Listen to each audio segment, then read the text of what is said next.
팔란티어 이야기 나눠보도록 하겠습니다. 한 달 사이 주가가 무려 40% 이상 급등을 했는데요. AI 기반의 성장이 가속화되는 가운데 특히나 인재 경쟁에서 선도를 굳히는 모습입니다. 어떤 이야기인지 한번 나눠보죠. 네, 팔란티어가 완전 부활했습니다. 자, 그리고 팔란티어는 굉장히 상징적인 의미가 큰 게 주식시장에서 역할도 그렇지만 사실 CEO가 네. 알렉스 카프가 굉장히 강성이잖아요. 온갖 언론에 다 나와서 굉장히 강한 뉘앙스로 발언을 하고 특히 마이클 버리와 완전히 대척점에 서서 서로를 겨냥한 거의 뭐 비수 같은 그 말 주고받기 때문에 예를 들어 마이클 버리는 완전히 그 시장에 대한 AI 특히 AI 씬에 대해서 풋 포지션을 취하면서 뭐 급락을 예고하고 있는 반면에 알렉스 카프는 그걸 정말 미련하고 멍청한 짓이라고 비난을 하고 있죠. 그렇게 AI 씬에 대해서 전체적인 매도를 하는 거는 지금 상황을 완전 부정하는 거라고 굉장히 어떻게 보면 거의 최첨단 그 어떤 성능을 가진 이 시스템을 운영하면서 또 본인도 어떻게 보면 최전선에 서가지고 그런 발언들을 합니다. 그리고 주식시장에서도 그런 역할을 해요, 또. 왜냐하면 매그니피센트 7에 속하진 않지만 사실 팔란티어 테크가 어떻게 보면 약간 전령 역할로 앞에서 움직이는 경향성이 상당히 크거든요. 그래서 최근에 팔란티어 테크가 부활을 했다는 거는 이제 매그니피센트 7도 움직일 것임을. 그러니까 우리가 모선이 있다면 약간 이 팔란티어 테크는 자선 같죠. 조그만 배가 먼저 나가서 진격 지휘를 하면은 네. 매그니피센트 7 대어들이 뒤에서 몰려듭니다. 굉장히 그런 역할을 하기 때문에 팔란티어 테크의 최근의 상승률 굉장히 가파르거든요. 그래서 AI 씬에 대한 우려가 다시 찢겨내고 올라가는 게 아닌가 이런 약간 신호 역할을 하는 게 아닌가 생각이 됩니다. 네, 팔란티어가 또 특히나 2분기 실적에서도 서프라이즈가 나왔고 다만 리스크 요인이라는 높은 밸류에이션이 꼽히기도 하는데 그 이야기도 한번 이어서 해주실까요? 네, 엔트로픽이 상장을 앞두고 있고 뭐 스페이스X의 가치를 뛰어넘니 많은 얘기가 나오고 있는데 여기서 팔란티어 테크랑 가장 큰 차이가 팔란티어 테크는 이미 증명을 했고 미국 정부와 굉장히 사이가 좋습니다. 지금 엔트로픽이 부딪히고 있는 부분이 바로 미국 정부랑 트럼프죠. 왜냐하면 굉장히 도덕적인 걸 너무 강조하다 보니까 전쟁에서는 쓰이면 안 된다. 그 엔트로픽의 성능을 자신도 무서워해가지고 만약에 전쟁에서 엔트로픽이 관여를 하게 되면은 그냥 막 살상을 하면서 터미네이터 같은 영화 같은 상황이 발생될 수도 있다.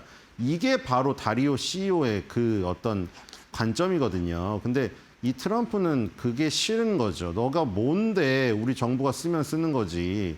뭐 어느 부분에서 반대를 하냐 이런 거거든요. 근데 팔란티어 테크는 지금 미국 정부, 특히 방산 부분에서 굉장히 중요한 역할을 지금 하고 있잖아요. 그동안. 그래서 오히려 그런 그 엔트로픽이 뭐 도덕적인 문제로 반대를 하는 게 팔란티어 테크에게는 좋죠. 왜냐하면 미국 정부의 매출을 나눠 먹을 수가 있거든요.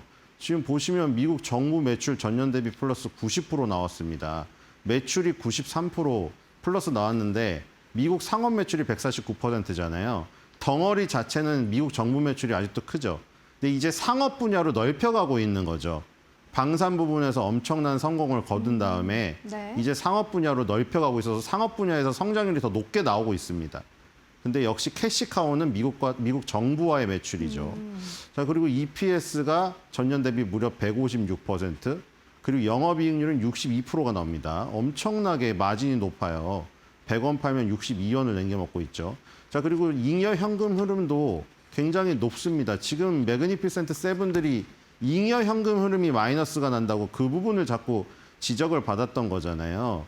왜 데이터 센터에 투자를 네네. 아무리 하는 게 중요하다고 한들 저렇게 마이너스가 나면서까지 버틸 수 있을 건가? 막 그런 의문이 제시가 되었었는데 팔란티어 테크는 지금 캐시카우를 계속 벌어들이면서 잉여 현금 흐름도 플러스를 안정적으로 유지하고 있습니다. 네, 리스크 요인으로 꼽히는 부분으로는 높은 밸류에이션이 지목이 되고 있습니다. 그리고 이 AI 시대에서 데이터 센터보다 어쩌면 더 주목해야 되는 게 바로 AI 인재다라는 이야기가 있는데 이 경쟁에서 압도적인 선두를 점유하고 있다고 합니다. 그게 무슨 이야기인지 다음 화면 통해서 한번 만나볼까요?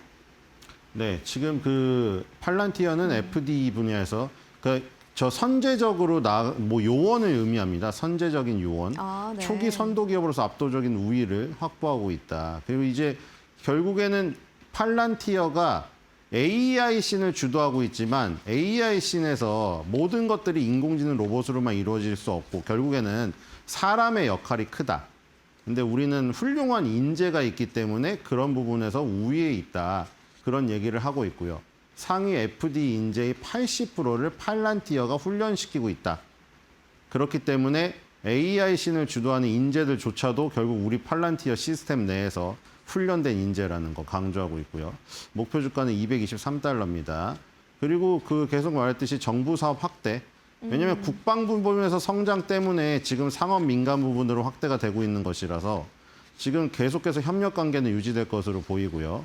그동안 계속 증명했고요. 뭐 가장 유명한 게 빌라덴을 오바마 때 사살할 때도 결국에는 팔란티어의 프로그램이 큰 도움을 줬다.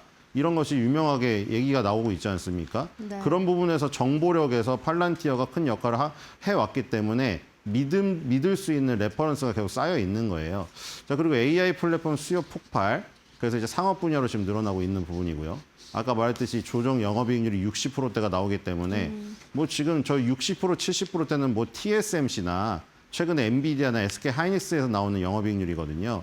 60% 70%대. 굉장히 좋은 영업이익률. 그래서 현금 흐름이 계속 지속적으로 들어오고 잉여 현금 흐름이 안정적으로 쌓여 있다. 그 돈으로 또 여러 가지를 할 수 있겠죠. 자, 그래서 지금 보면 엔트로픽이나 오픈 AI가 자기보다 후발주자라는 걸 강조한 거예요. 지금 우리는 이미 이런 레퍼런스들이 쌓여 있고 뭐 인재의 80% 훈련시키고 있는데 엔트로픽 오픈 AI는 후발주자다. 그리고 팔란티어는 초기 선도 기업이기 때문에 경쟁 우위가 확실하다는 거죠. 그러니까 지금 여기서도 사실 갈리는 게 그 부분이죠. 아까 제가 얘기한 엔트로픽이 도덕적인 부분을 강조하다가 정부와 조금 멀어지는 그 틈을 이미 지금 팔란티어는 채우고 있고 더 이용해가지고 정부에게 더 사랑을 받기 위해 지금 위치를 굳히려는 게 아닌가 이런 생각이 듭니다. 네, 팔란티어의 경쟁력에 대해서 이야기를 나눠봤습니다. 최근 한 달 사이에 주가가 40% 급등했다고 앞서 말씀을 드렸는데 그렇다면 최근에 주가 흐름이 어땠는지 차트를 통해서 조금 더 자세하게 한번 살펴보시죠. 네, 최근에 마이크로소프트라던가 팔란티어 같은 이 소프트웨어 업체들이 주가가 좋아요. 자, 지금 마이크로소프트랑 상당히 유사한 그림이죠. 기억하실지 모르겠지만 네네. 갭 상승을 통해서 전고점을 벗겨버리고 신고가를 가는 흐름입니다. 그리고 그 다음의 흐름이 1, 2주 동안 계속 유지를 하고 있죠. 저렇게 되면은 그 다음의 흐름이 상당히 기대가 되는 모습이죠. 왜냐하면 지금 하락의 힘이 강하다면 저렇게 상승하고 바로 역 V자로 꺾여야겠죠. 근데 지금 꺾이지 않고 버티고 있습니다. 네. 그래서 상승 N자의 가능성이 지금 있다. 상승 N자의 징검다리 모습이죠. 저기서 짝대기가 위로 나오기 전에 미리 선침매를 해야 더 큰 수익을 얻을 수 있겠죠. 이미 우리가 눈으로 보기에 영문자 N자가 보일 때는 완성이 돼버린 겁니다. 하락 N도 마찬가지고 상승 N도 마찬가지고. 그 징검다리에서 매수를 미리 해야 네. 먹을 수가 있고 징검다리에서 미리 팔아야 큰 손실을 피할 수가 있겠죠.